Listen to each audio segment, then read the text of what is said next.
ঘোরাঘুরি করার পরে আমি ওই যে লোহার ব্রিজের উপরে বসে আছি, এমনি বসে আছি। অনেক লোকজন আমার বসে আছিল, আবার মনে করেন আসে যায় মনে করেন। সেটা আমি ছিলাম, আর একটা মনে লোক ছিল মনে করেন। সেই লোকও উঠে যায়, মানে একটু পরে উঠে যায়।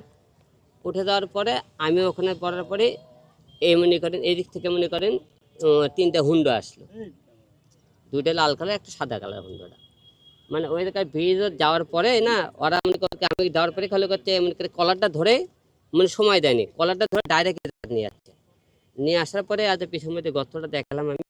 এখানে আসার পরে এখানে একটা চর মারে, একটা টানে একটা জোরে একটা চর মারে, চর মারলে আমি চোখ মুখ অন্ধকার দেখি। এটা তোর অনেক বড় সাহস, হ্যাঁ, তো অনেক বড় কল যায়, তুই নাকি সামনে নির্বাচন করবি, ঢাকায় নাকি নির্বাচন করবি, মানে এই ধরনের বক্তব্য দেওয়ার পরে এই লোকটা যখন মারধর করে মনে করেন, দুটো মনে করেন হলে যে তিনজন মনে করেন, যে সাদা একটা হুন্ডা ছিল, সেই সাদা হুন্ডা থেকে একজন মনে করেন লোক আসলে নামলো, নামে মনে করেন বলে বলছেন হলে যে মাস্ক পরা, সবার কিন্তু হেলমেট পরা, সানগ্লাস ছিল, আর মনে মাস্ক ছিল মুখে, সবার মাথা ঠলিয়েছিল, হুন্ডা ছিল।